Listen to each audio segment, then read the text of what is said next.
pushed into a marriage with an arrogant, cold-hearted doctor she never expected what followed. Hello everyone. Before we begin today's story, I have a small favor to ask. Please hit subscribe and turn on the notification bell so you never miss our channel's new videos. It is quick, free, and the best way to support us in bringing you more dramatic stories. Your support means the world to us. Where are you watching from? Drop your city or country in the comments below. Thank you very much. Now, let us return to our main character. The fluorescent lights of the hospital hallway buzzed softly, echoing in the back of her mind as Maya Thompson stood frozen just outside the staff lounge. Her fingertips were still cold from the morning rounds, but nothing compared to the chills spreading through her chest after the words she had just heard. Marry him, Maya. It is the only way to save your mother. Where? Her aunt's voice kept replaying like a cruel whisper in her ears. Inside the lounge, the clock ticked steadily, each second pushing her closer to a decision she never wanted to make. She tightened her hands around the file of medical bills that had nearly broken her this month. Over $80,000. More tests coming. More prescriptions. Every day she worked double shifts as a hospital clerk, and every day the ground crumbled beneath her feet a little more. She swallowed hard, her pulse loud in her ears as she stepped out into the main hall. Nurses moved in fast rhythms, the wheels of stretchers squeaked across the floor, and everything felt too bright, too loud, too merciless. But down the hall, standing like a storm carving open the corridor, was Dr. Adrian Hale, the arrogant, cold-hearted cardiothoracic surgeon, the man known for saving lives with steady hands and shattering spirits with a single sentence. His white coat swayed slightly as he turned, sharp eyes locking onto her as if he already sensed her dread. He was one of the youngest star surgeons in the state. Genius, wealthy, respected, and absolutely impossible. Maya's throat tightened. This was the man her aunt wanted her to marry. This was the man whose family had offered the arrangement, in exchange for clearing every last cent of her mother's medical debt. Adrian took a few slow steps toward her, his expression unreadable, the kind of face that gave nothing and demanded everything. "You received the proposal," he said. His voice was smooth but carried the coldness of steel. "I assume you have an answer." Her breath hitched. She hated that her first instinct was to look away.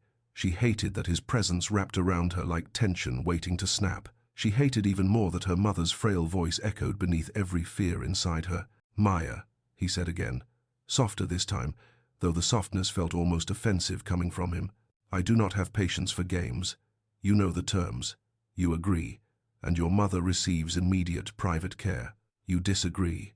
His eyes hardened, but there was something else there, too. Exhaustion, maybe.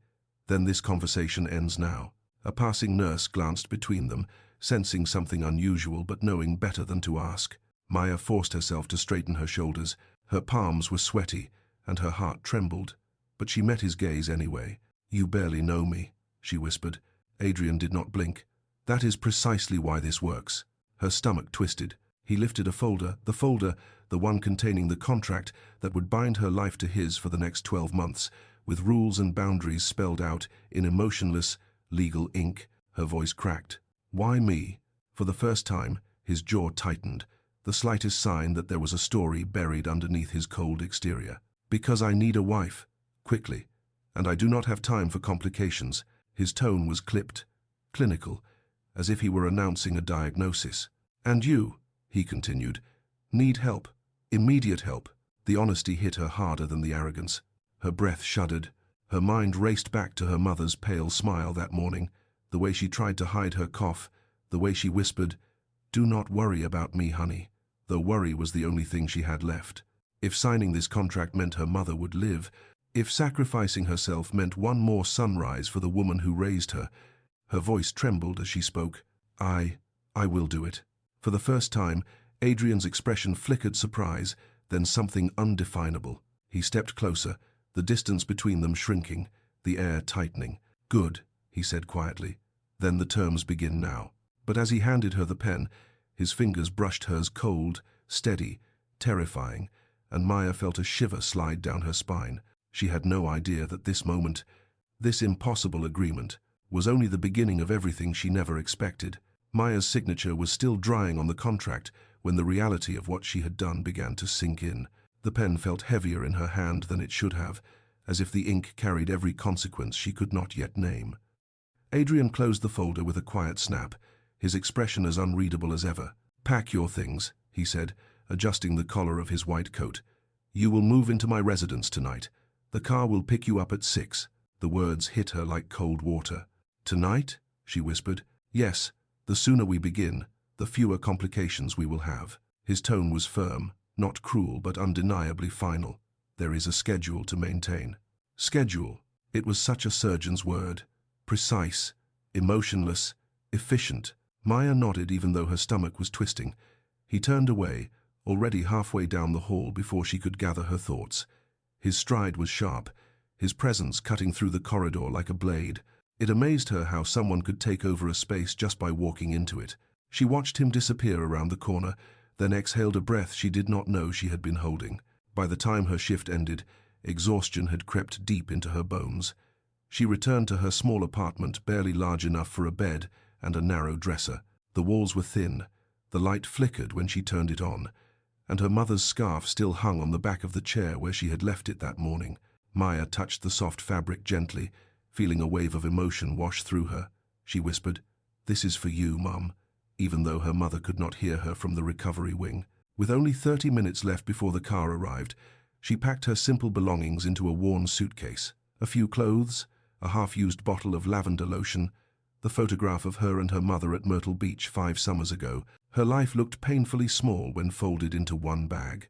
At exactly 6 o'clock, a black sedan stopped in front of her building. The driver stepped out, formal and silent, and placed her suitcase in the trunk. Maya slid into the back seat, her heart pounding as the city lights blurred past the window. She had never been to Adrian Hale's home. She knew only rumors whispered by hospital staff. A penthouse overlooking the river, minimalist, expensive, spotless, a place where warmth did not exist.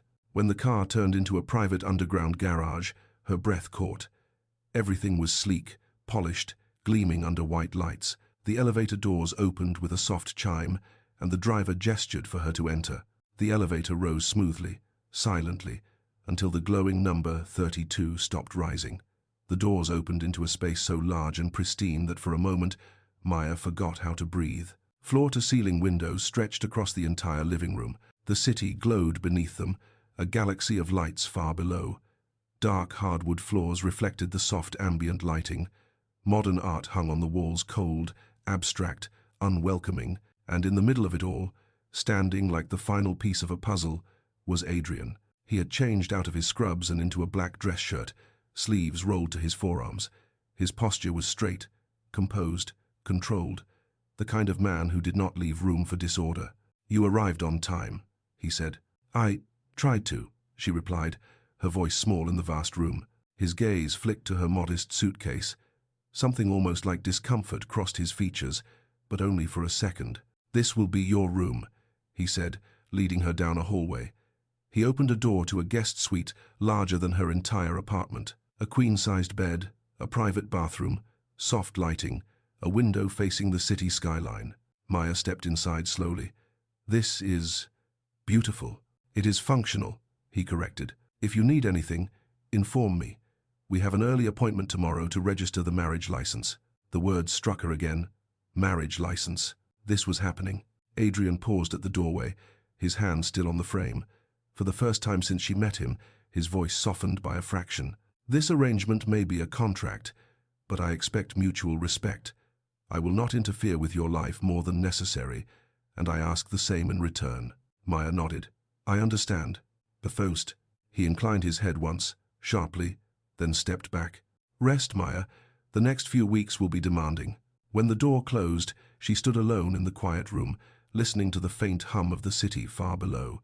Her reflection shimmered on the glass window, fragile and uncertain. A contract wife, living in a surgeon's penthouse, trapped somewhere between gratitude and fear. She pressed her fingertips against the cool window pane and whispered into the night, "What have I gotten myself into?" Morning light spilled across the guest room when Maya finally opened her eyes. For a moment, she forgot where she was. The bed was too soft, the sheets too clean, and the silence too absolute. Then the memories crashed back, one by one, until her chest tightened. The contract, the move, the man waiting in the next room. She forced herself up, washed her face, and changed into the neatest outfit she owned. When she stepped into the hallway, the scent of fresh coffee greeted her, warm and unexpected. She followed it into the living area, where Adrian stood by the counter, already dressed in a charcoal suit, sleeves immaculate, hair perfectly ordered. He looked like the kind of man who woke up flawless. He did not turn when he heard her footsteps.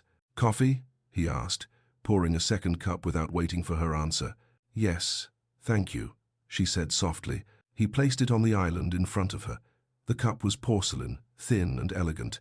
She held it carefully, afraid she might break something that probably cost more than her entire paycheck.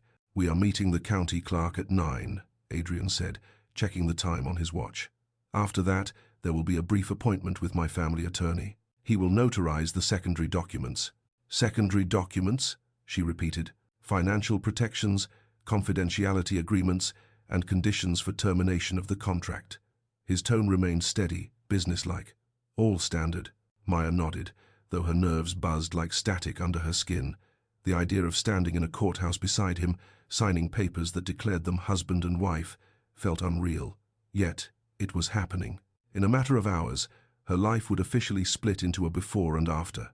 When they left the penthouse, a private car waited downstairs. The ride was quiet, the city passing in blurs of steel and morning sun. At the courthouse, people hurried in and out of the doors, completely unaware that the famous doctor, Adrian Hale, and an overwhelmed hospital clerk were about to enter the most unlikely marriage imaginable. Inside, the clerk at the window scanned their documents with calm efficiency. Maya's hands trembled slightly as she signed the license.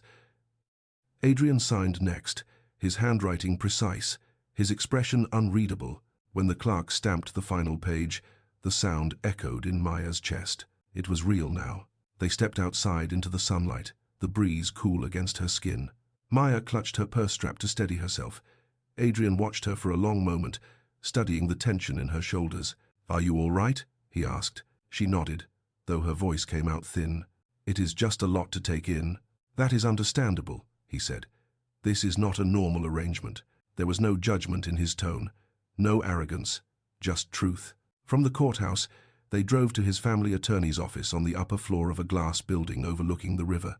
The attorney, a composed older man with silver hair, greeted them with a handshake. "Congratulations, Dr. Hale," he said politely. "And welcome, Maya. I will guide you through the rest." "And please." They sat across a long table as the attorney reviewed each clause. No romantic expectations, no public displays unless necessary for reputation, no interference in each other's careers. Residence required. Confidentiality mandatory. Maya listened carefully, signing where she needed to, feeling her future reshape itself with every stroke. When the last paper was filed away, the attorney clasped his hands. "That concludes the legal process. You are now officially married under state law." "Well, oh so. Married?" The word landed in her chest like a stone sinking into deep water. As they stepped back into the hallway, Maya whispered, "This feels impossible." Adrian glanced at her, his expression softening just slightly. "It will become familiar," he said, "in time." But as they walked toward the elevator, Maya could not shake the feeling that nothing about this would ever be familiar, and nothing about her new husband could ever be predictable. The drive back to the penthouse felt different this time. The morning sun reflected off the windshield, warm and harmless, but inside the car Maya felt a tightness blooming in her chest. Married. The word still felt too heavy to hold, like a coat several sizes too big, slipping from her shoulders with every breath. Adrian sat beside her, silent, scrolling through patient charts on his tablet. His posture was perfect, his focus absolute, as if nothing in his world had changed at all. It amazed her how effortlessly he carried himself, how untouched he seemed by the enormity of what they had just done. When they entered the penthouse again, he placed his tablet on the counter and turned to her with the same calm firmness he used whenever he gave instructions in the hospital. "There are a few things we need to review," he said. "Expectations, schedules, and the social events you will need to attend." Maya clasped her hands together. "All right. 2, that is." He opened a drawer and pulled out a thin folder, placing it in front of her on the island. Inside was a printed schedule, neatly organized hour by hour. Charity dinners, board meetings, a medical gala, and a luncheon with the hospital donors. Her eyes widened slightly as she read through it. "These are a lot." "They are essential," Adrian said.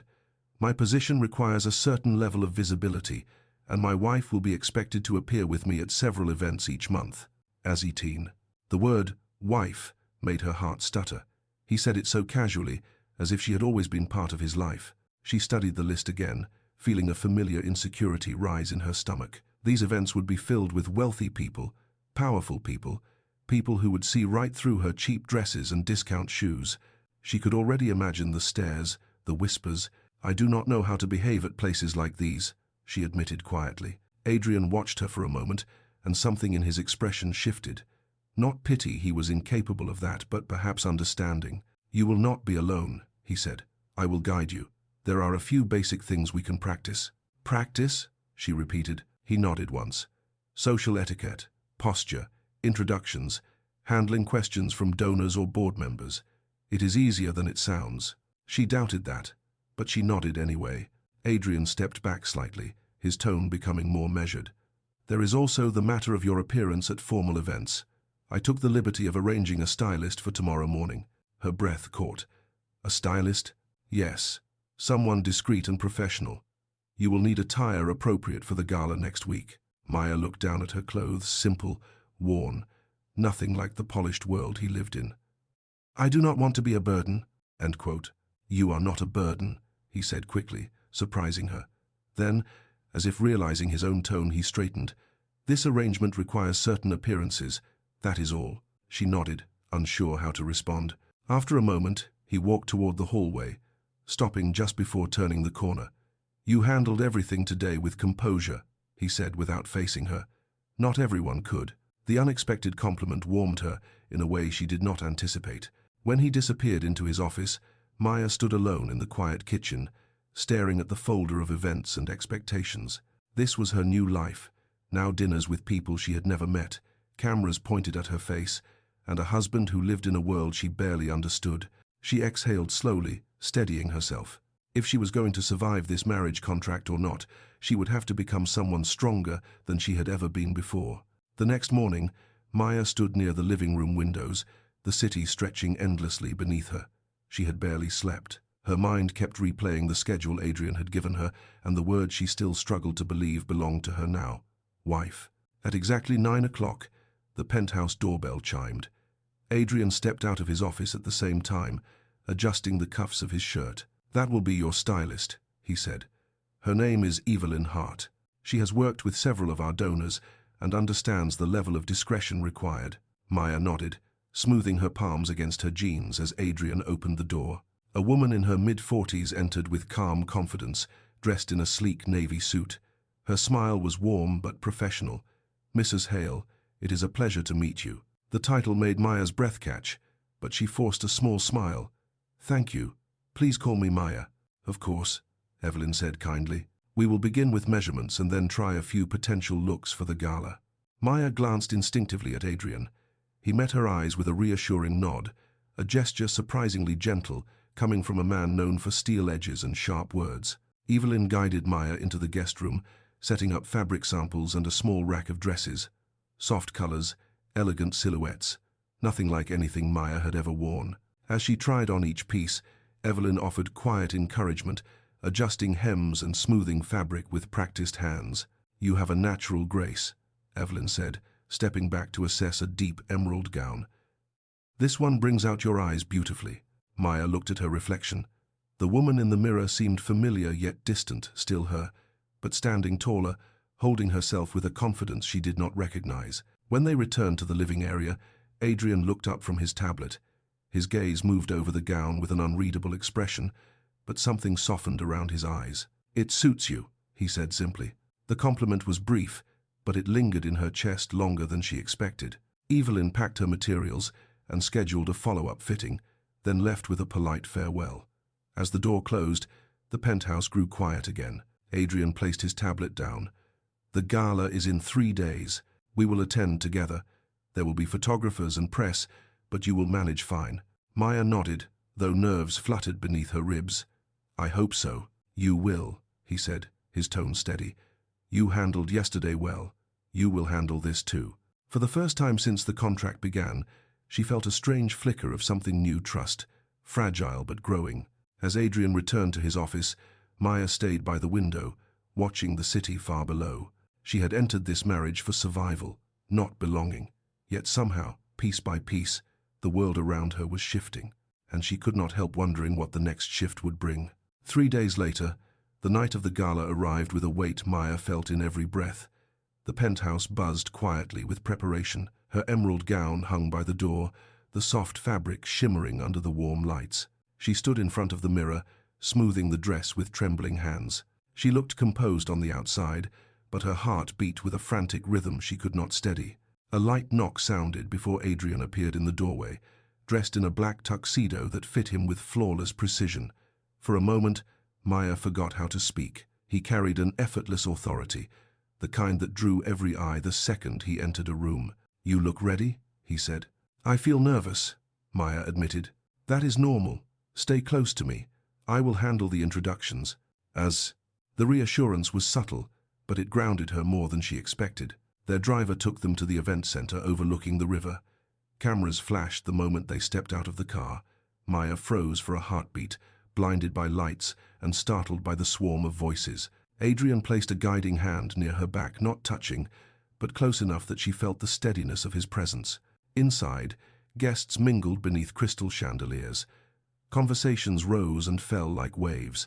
Board members, donors, and medical leaders approached Adrian with respect that bordered on reverence. When they glanced at Maya, she felt exposed, as if they could see every insecurity she had tried to bury. But each time her nerves tightened, Adrian stepped in with calm precision. "This is my wife, Maya," he said more than once, his voice firm, leaving no room for doubt or dismissal. The words carried a strange warmth, even though she knew the marriage was only a contract. At one point, they slipped away to a quieter corner near the balcony. Maya rested her hands on the cool railing, trying to steady her breath. Adrian stood beside her, looking out at the city lights. "You have handled yourself well tonight," he said quietly. She let out a breath she had been holding. "I thought I might pass out back there." "You did not." His gaze lowered, his tone unexpectedly gentle. "Crowds can be overwhelming, even for me." She turned to him, surprised. "For you?" He nodded once, almost reluctantly. "My position requires confidence. It does not mean I feel it all the time." The admission was small, but it cracked something open between them. For the first time, Maya saw not the cold surgeon or the strict husband by contract, but a man who carried the weight of expectations far heavier than her own. And in that quiet moment, under soft lights and distant music, the distance between them felt smaller than it ever had before. The quiet moment on the balcony did not last long. A sudden burst of laughter rose from the crowd inside, followed by the sharp clinking of glasses. Maya and Adrian stepped back into the ballroom, but something in the atmosphere had shifted. Whispers floated through the air like thin smoke, subtle but unmistakably directed at them. Maya felt the first prickle of unease when 2 women in sparkling gowns glanced her way, leaned toward each other, and murmured behind their hands. She tried to ignore it, but then a man from the hospital's board approached with a smile that did not reach his eyes. "Dr. Hale," he greeted. "I must say your marriage was very unexpected." Adrian's posture tightened. "It is not something that concerns the board." Of course," the man said, though his tone suggested the opposite. "It is just remarkable how quickly everything happened, almost as if it were arranged." The word struck Maya like a blow. She forced herself to keep breathing. Adrian's voice cooled. "If you will excuse us." He guided Maya away, but everywhere she looked, she saw the same knowing glances, the same questioning eyes. And then she heard the sentence that froze her where she stood. "I heard she worked under him at the hospital. Maybe he needed a convenient agreement." The word dripped with implication. Before she could move, a new voice cut through the room, sharper than the rest. "Well, this is interesting." Maya turned to see a woman in a silver gown approaching them with confident, predatory grace. She had high cheekbones, perfect makeup, and a smile that felt more like a weapon. "Hello, Adrian," she said. Adrian's expression shifted, colder, harder. "Rebecca." Maya recognized the name instantly. Rebecca Clark, the surgeon who had dated Adrian on and off for years. The one rumors claimed he would eventually marry. Rebecca looked Maya up and down slowly. "So, you are the new Mrs. Hale. I suppose congratulations are in order." Maya forced a polite nod. "Thank you." Rebecca leaned closer, her voice quiet but deliberately loud enough for several nearby guests to hear. "Such a fast wedding. No one even knew you were together. Some people are saying it feels rushed." Adrian's jaw clenched. "Enough." But Rebecca was not finished. She tilted her head, feigning innocence. "I just hope she understands what she has taken on. You are not exactly easy to live with." Her words stung, but what came next hit even harder. "And Maya," Rebecca continued, "people may smile at you tonight, but trust me, they are wondering the same thing. Why would a brilliant surgeon marry someone he barely knows? It raises questions." Maya felt her throat tighten. The room felt smaller, the lights too bright. Rebecca delivered the final strike with a soft laugh. "If a marriage starts with secrets, it rarely lasts." "Rated." Adrian stepped forward, his voice colder than Maya had ever heard. "Rebecca, you will stop now." But the damage was done. Maya could feel eyes on her from every corner of the room. Doubt swirled inside her, heavy and suffocating. She knew this marriage was a contract, but hearing the words voiced aloud, hearing them from someone who used to know Adrian intimately, made the truth feel exposed and raw. Adrian turned to her. "We are leaving, too." He guided her out of the ballroom, but once they reached the quiet hallway outside, Maya pulled her hand away gently. "Is that what everyone thinks?" she asked, her voice barely above a whisper. "That this is some kind of arrangement?" Adrian exhaled, his expression tense.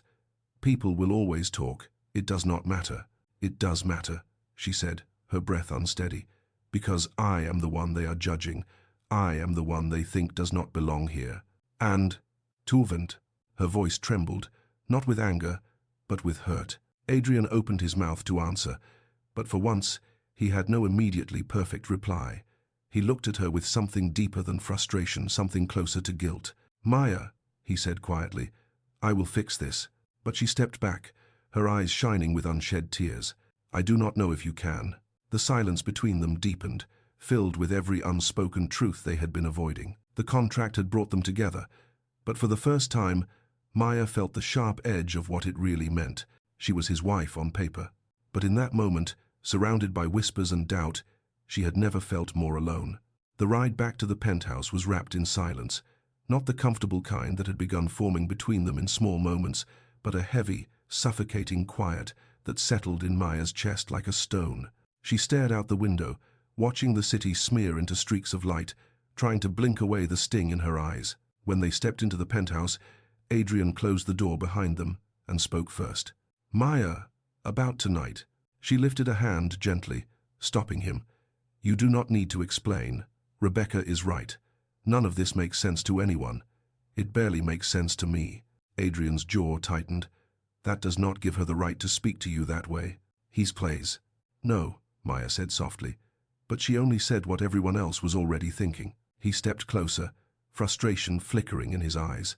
This marriage was never meant to be judged by them. "But it is," Maya replied, "and I am the one who carries the weight of their judgment." I heard them whispering. "They think I am using you. They think I do not belong in your world." Adrian inhaled slowly, as if searching for the right words. "You do belong here." She shook her head. "You may believe that, but they do not, and they will not. Not when they think our relationship started with a contract." The truth settled between them like a wound opened too wide. Adrian looked away for a moment, the tension in his shoulders unmistakable. When he finally spoke again, his voice was lower, steadier. "I did not choose this arrangement lightly. I needed a solution, yes, but I chose you because you were the one person who did not try to gain anything from me. You were honest. You were direct. You were real.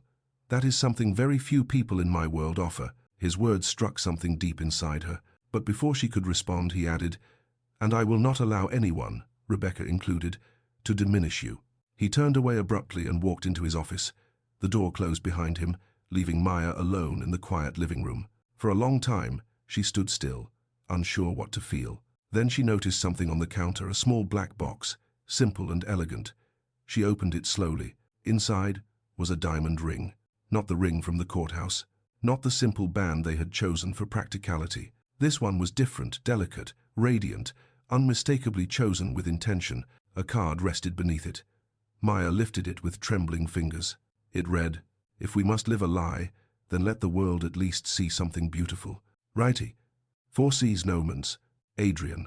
The words hit her harder than the ring itself. She sank onto the couch, the card pressed to her chest as her heart raced with something she had not allowed herself to feel since the marriage began: hope, quiet and cautious. Moments later, she heard Adrian's footsteps return. He stopped in front of her, his expression composed but his eyes revealing a vulnerability he never let anyone see. "That ring is for public events," he said quietly. "It should reflect who you are when they look at you, not the story they have invented." Maya swallowed hard. "Adrian, why would you do this?" He hesitated, then answered honestly, "Because I want to protect what you represent. You stepped into this arrangement to save your mother. That was an act of courage, and I will not allow anyone to twist it into something ugly." Her breath trembled. "And what do I represent to you?" For the first time since she met him, his voice softened in a way that felt almost fragile. "You represent the one person who came into my life expecting nothing from me, the one person who has been honest with me when everyone else has not." He paused, searching her face. "And I am beginning to realize that I do not want this marriage to feel like a contract anymore." The confession settled in the air, warm and terrifying. Maya blinked slowly, her heart pounding. "Adrian, I do not know what to say." "You do not have to say anything," he said. "Just let me prove that tonight does not define us." He lifted the ring from its box, his fingers brushing hers, sending a shiver down her spine. "May I?" he asked. She nodded, breathless. As he slid the ring onto her finger, a quiet truth lodged itself in her chest. Something between them was changing, something unplanned, something real, and neither of them could pretend otherwise anymore. The morning after the gala felt strangely calm. Sunlight filtered through the tall windows, casting warm patterns along the hardwood floor. Maya woke with the weight of the diamond ring still resting on her finger, shimmering softly in the early light. It felt unreal, beautiful, meaningful, and undeniably intentional. She stepped into the kitchen to find Adrian already there. His sleeves rolled to his forearms as he prepared his usual black coffee. He looked different today, lighter somehow, as if the confession he made last night had lifted something heavy from both of them. "Good morning," he said. "Good morning," Maya replied, her voice gentle. He studied her for a quiet moment. "I meant what I said yesterday. I do not want this marriage to feel like a transaction." She touched the ring lightly. "I know." Before either of them could say more, Adrian's phone buzzed sharply on the counter. He glanced at the screen, and his expression shifted. "It is the hospital," he said. "They need me for an emergency consult." He grabbed his coat, but before stepping toward the door, he hesitated. For the first time, he looked unsure. "Maya," he said, "when I return, there is something I want to talk to you about. Something important." She felt her heart flip. "All right. If not, as Binona stays." He left soon after, and the penthouse settled into silence. Maya moved through the rooms slowly, tidying the kitchen, folding a blanket in the living area, glancing at the ring every few minutes, as if making sure it was still real. Hours passed before the elevator chimed again. Adrian stepped out, his expression exhausted but relieved, the tension from the emergency clearly still lingering on his shoulders. "Maya," he said softly. She approached him, her concern immediate. "Are you all right?" "Yes," he said, "and I am glad to be home." He paused, drawing in a steady breath as if preparing for something significant. "There is something I want to give you," he said. He reached into his coat pocket and pulled out an envelope, long, ivory-colored, sealed with a small metallic crest. Maya looked at it with confusion. "What is this?" He placed it gently into her hands. "Open it." She slid a finger beneath the seal and unfolded the papers inside. Her eyes widened as she scanned the text. It was a legal document, a revised marriage contract, except this one did not have an end date, and there was no mention of termination clauses. She looked up at him in astonishment. "Adrian, what does this mean?" He stepped closer, his voice steady and unbearably sincere. "It means I am removing the conditions, the timelines, the rules." He paused, letting the words sink in. "I do not want an expiration date on us anymore." "And great." Her pulse quickened. "You want this marriage to be real." "Yes," Adrian said, "if you will have me.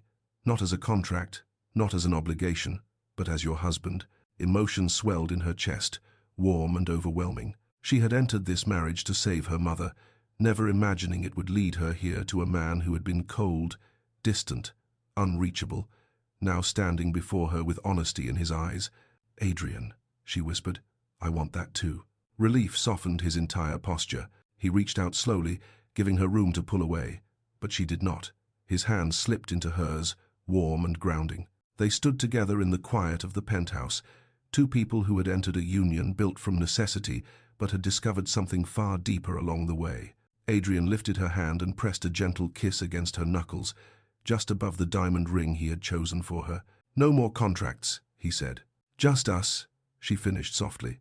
Outside, the city moved on with its usual noise and rush, but inside the penthouse, a new chapter began, one not bound by signatures or conditions, but by choice, by love.